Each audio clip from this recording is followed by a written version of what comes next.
Okay, I want to ask you something. You took this job because you wanted to use your skills for something that actually mattered, right? You were excited, you had vision, those late nights didn't bug you as much, you were all in. But now you're the last one to leave the building again.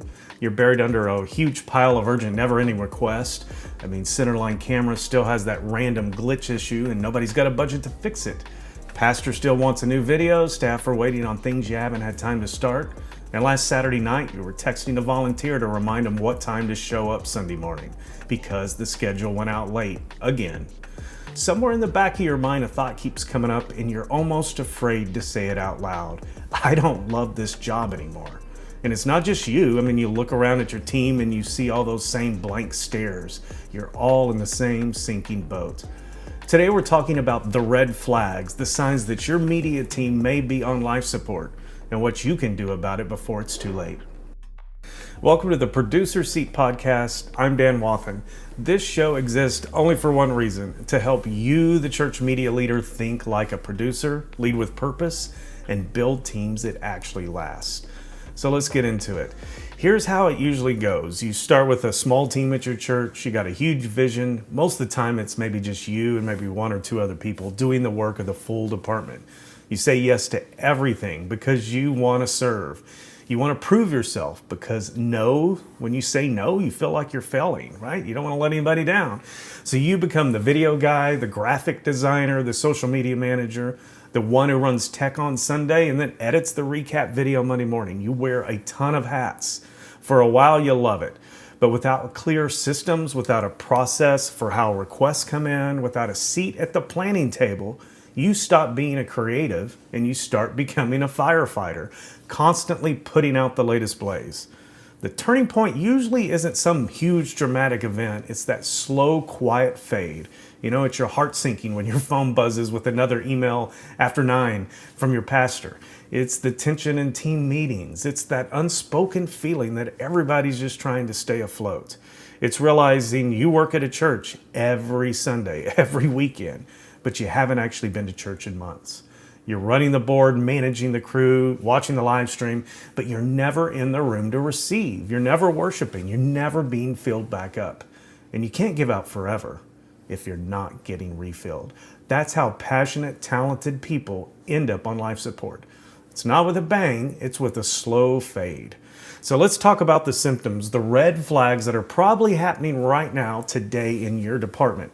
And just like any diagnosis, naming them is the first step to fixing them. Red flag number 1, the last-minute tsunami. You find out about a huge event the same week it's happening. Nobody bothered to let you know. They need full media coverage, graphics package, announcement video, social post by Sunday. So your team drops everything and goes into survival mode. Not producing quality stuff, they're just trying to get something out the door. And this isn't a one-time thing. This is happening every single week almost. Maybe you're not in creative team meetings. You're not on the church calendar, and nobody's thinking about media until the moment they need it. So the result, you're gonna have rushed projects, a burnout team, and work that never has a chance to be as good as it could be. Red flag number 2, the rise of sideways complaining. Okay, this is a big one. Team members stop bringing problems to you. Instead, they start complaining to each other. You might hear whispers. You notice these side conversations happening, volunteers venting to each other, frustration spreading from one person to the next. And it's not just inside your department and the media team. It starts to spill over to other departments, to staff members, people in the congregation even. So this happens when trust is broken, when people feel that speaking up to you is pointless, or worse, it might be risky. And honestly, this is a huge cancer for your team and the morale of your team, because healthy teams, you're going to have conflict, but disagree in the room, work it out there, then move forward. Unhealthy teams, you know what they do? They smile in meetings and then they go vent in the parking lot. So when sideways complaining replaces direct communication, your department already has a reputation problem, and you may be the last one to know it. Red flag number 3, the leader becomes the no man. People have stopped bringing you new ideas, not because they don't have them, because they already know the answer they're going to get from you. Maybe you were once the person who championed new ideas. You brought them yourself. You're the one the other departments wanted in their meetings. Now they assume the answer is no before they even ask you, so they just quit. This isn't because you stop caring. It's because you feel so overwhelmed that any new ask feels like one more wave in a flood you're already drowning in. But here's the dangerous part.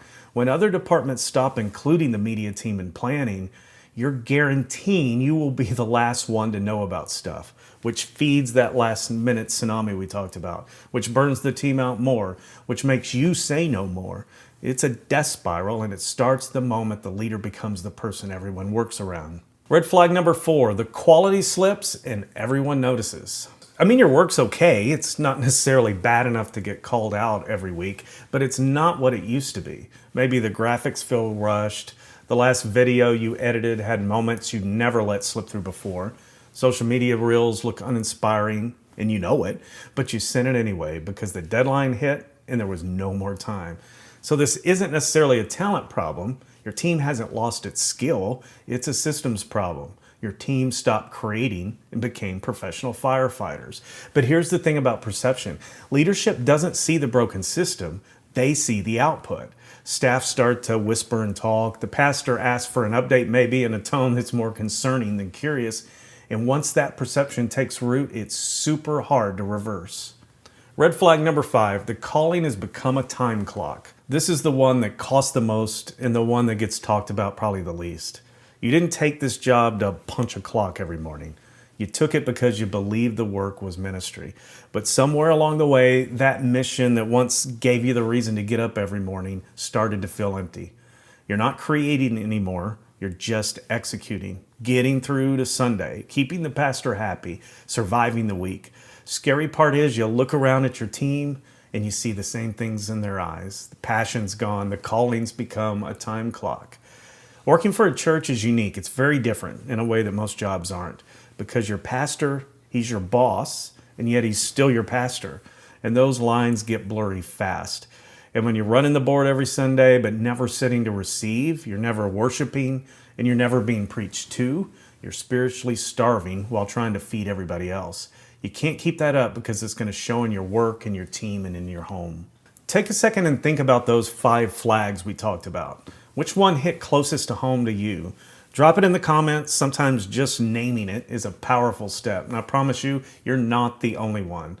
And if this is the kind of conversations you want more of, hit subscribe. Hey, real quick pause here. I wanted to make you aware of a program I have for church media leaders who are stepping into or maybe struggling with producer level responsibilities. The program's called The Producer Seat, and it's not a course, it's not a video library, it's direct coaching, me and you together, real situations, real answers. Find out more at drwmediaworks.com. Now back at it. The diagnosis is real, but here's the most important thing I want you to know. A dysfunctional team doesn't have to stay that way. You're not powerless in this. You can't fix the entire organization overnight, but you can take small strategic steps that start to move things in the right direction. Let me give you 3. Step 1, get yourself in the room. Stop being a reactive service provider and start being a strategic partner. Fight to be in those planning meetings and creative team meetings. Get on the church calendar.